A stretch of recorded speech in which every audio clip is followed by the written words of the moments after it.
Welcome to part 12 of modifying an F-86 Sabre. Hey guys, thanks for your comments on the cockpit build. I really appreciate it.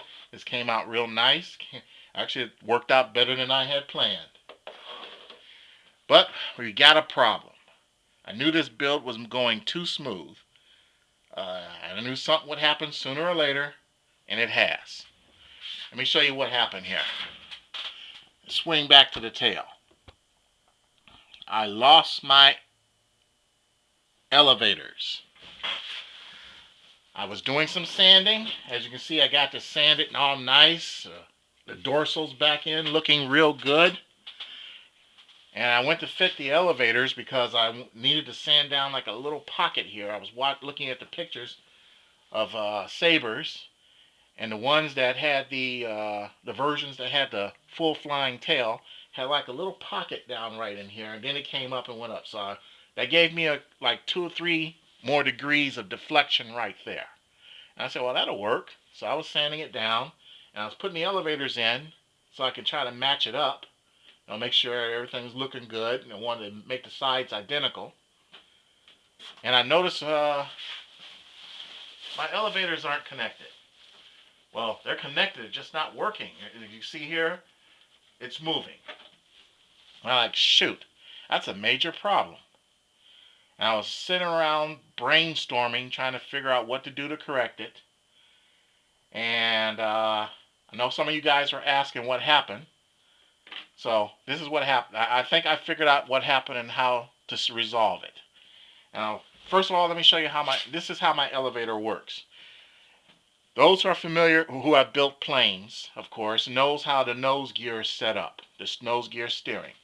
You have your mount, your nose gear, and you have your steering arm. And the steering arm is what makes the nose gear work. Well, on my tail, or my elevators, my full flying elevators, I have the same basic principle, except it's laying horizontally. And that's how I get, with the laying horizontally, like so, and that's how I get my elevator to work, just like so. Very simple. Well, what I can figure out, this mounting screw here, see, I thought when you put your elevator on, or not your elevator, but your nose gear in, you always flatten down the side of the rod on the nose gear so that your locking screw can sit flat on there and it won't strip out. Or I should say it won't move on you. The locking screw will stay in place. Well, I think my locking screw has come loose. And so it's doing this now. This is what it's doing now. It's not working at all. Now, I Loctited it, and I flattened in that section, but for some reason it has come loose.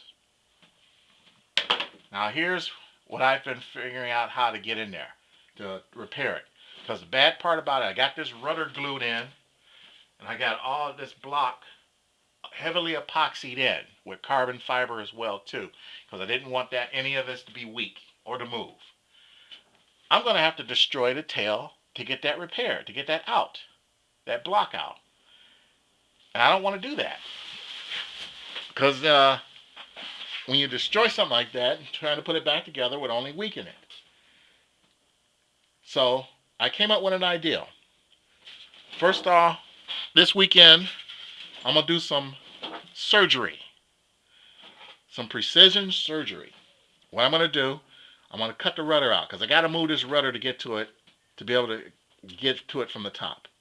I'm going to carefully cut the rudder out, just enough so that I can get to this, because the rudder we can easily glue back in. That's no big deal. Plus I can put rods through it to help strengthen it. So that's no big deal with the rudder. So what I'm going to do is cut the rudder out to get it out of the way. That way I can see the clevis that's holding the steering arm and get to that right from going from the top.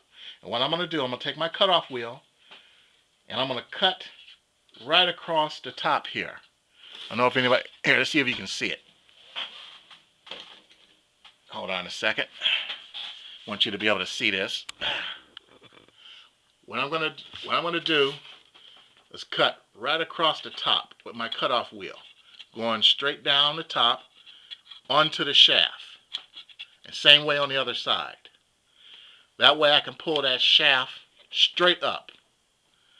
Now I was going to replace that shaft with a identical shaft, but then I got to thinking maybe I ought to put a bigger shaft in there, something with a little more meat to bite on too.